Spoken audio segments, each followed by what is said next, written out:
So I'm here with Rachel. We're here today to talk about her osteoporosis diagnosis. Before we begin, your participation in this interview is voluntary and it's for education purposes. If you agree to give an interview, please state so. Yes, I do. All right, perfect. So, osteoporosis, let's jump into it. When were you first diagnosed? Tell me a little bit about the background of how this all started for you. Okay, so I was first actually diagnosed with osteopenia when I was in my teens. And we learned that because I was having really bad shin pain and I ran cross country and was an athlete at the time, like with swimming and weight training and such. And I remember I randomly got shin splints and I remember my mom was like, they're just shin splints, it's fine. And it was so painful. I could not even walk. I was like, these are not normal shin splints. There's no way this would be that bad of pain. So I just kept running on them. And then finally I went to the doctor and they did a bone scan. I ended up having stress fractures and they diagnosed me with osteopenia, which is before you get to osteoporosis. Mm-hmm. It's low bone density. So then fast forward to now, about a year and a half ago, I also ended up getting a bone scan. And the purpose of that was because I had some blood tests done, and those showed low estrogen. And so my gynecologist wanted to check my bone health because it was a new doctor. I was just establishing care with her. So she was like, you've never had periods your whole life and your estrogen is low. I wonder how your bones are doing because estrogen is such an important component of bone health. And so I had the DEXA scan, which is it's super quick. You just go and you've never had one. I have not, no.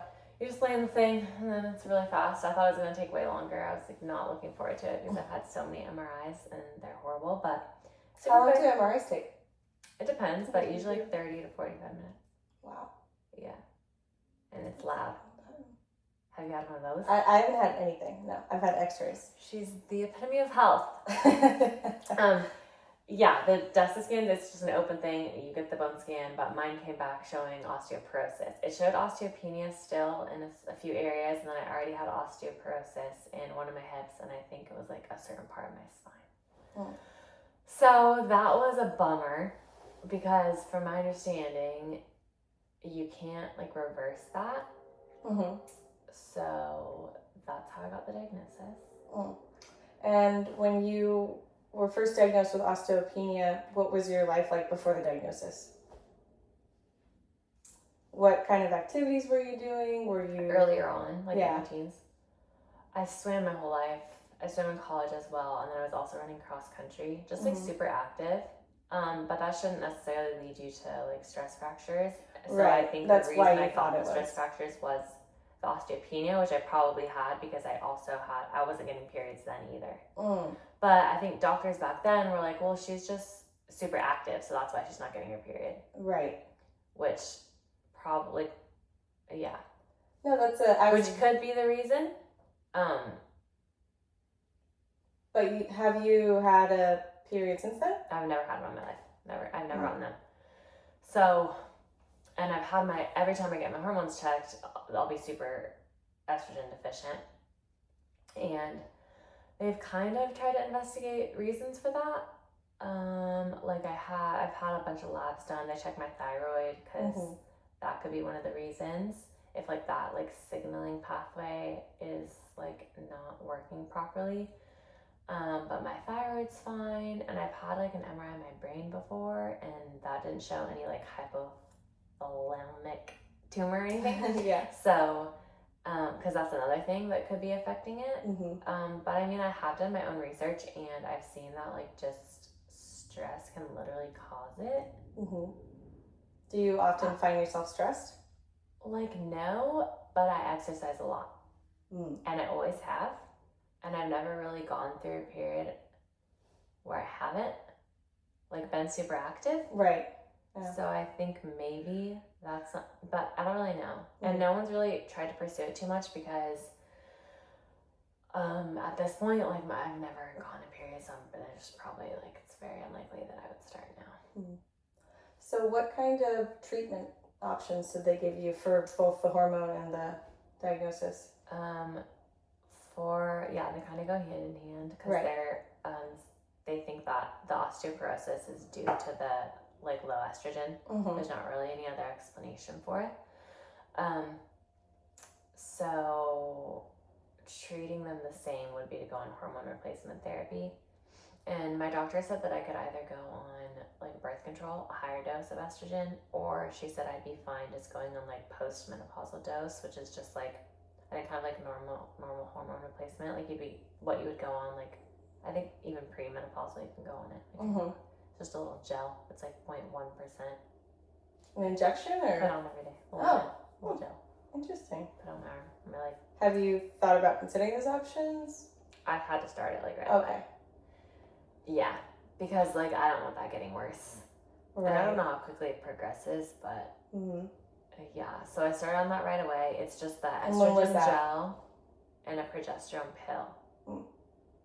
A year, like I think it's been like a year and a half. Okay. I'm curious, how do you feel after starting that therapy? Any different or? No different at all. No different. Which is weird because I thought I might feel a little different starting, like if you think about it, like you've never had estrogen your whole life, like, but nothing at all. Especially because there's so much talk about the effect of hormones and when I'm on my period I feel this way. Yeah, so I don't know if it's just because like the dose that I'm on is so low, or I don't know. I tried to ask my doctor and they don't. It's kind of like a weirder case, I think. So no one really knows. But I'm on the osteoporosis. Like the actual diagnosis doesn't really like affect my life much right now. It's more so something that will affect it later. Like especially if I let it progress and I don't stay on the hormone replacement. Because then like instead of falling and easily breaking my leg when I'm 85, that could happen when I'm like 55. Right. So that's kind of how I feel like it might affect my life in the future. But I'm just trying to like stay healthy, increase my calcium intake, stay on the hormone replacement. Weight training is important for bone health, so I do a lot of that. So how do you, like, thinking about the future of your diagnosis, do you feel anxious about that at all, or do you feel like it impacts how you think about the future? I think I kind of accepted it. I was frustrated at first because I feel like this is something that could have been like dealt with better earlier on. Right. Like if I had maybe, I don't want to say better doctors, but I should have been on hormone therapy like a long time ago to prevent this, like to prevent getting osteoporosis when I'm like almost 30, you know? So I was frustrated at first, but it slowly. It kind of sounds like it was the perfect storm because you were already working out to a point where you think the shin splints are a part of it, and yeah. So one last question. I apologize if you've already said it and I forgot. What was the event that led you to go to the doctor for the osteoporosis diagnosis? Kind of just like routine blood work. Okay, it was the blood work, and then I got a new gynecologist. I just needed to get like my annual pap, and so she just checked all my labs. And usually you'll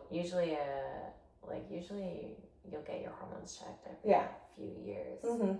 And I mean, and also when I told her that I've never had periods, she was like, highly concerned. Like, so so then when those came back and my hormones were super low, that's when I got the DEXA scan. Okay. Yeah. But it could be worse. At least it's like it can be maintained, and hopefully it doesn't. Hopefully I'm not really sure. Like if I have to continue to get DEXA scans, like every certain amount of time. Yeah. That and it sounds like you're keeping up your health and doing everything that you should be. I know one thing, like when you're on hormone replacement, you have to start getting mammograms. Like I'm supposed to start getting mammograms, I think. Really? Yeah. Interesting. Like potential cancer growths or? No idea. It's just like once you go on hormone replacement. It's a thing. I didn't know that. So I guess that's something that would affect my life more. Yeah. I have to start getting mammograms. That's annoying. I probably will put that off as long as I can. But yeah, besides that, that's all. Well, thank you so much for your interview. Thank you. Appreciate it.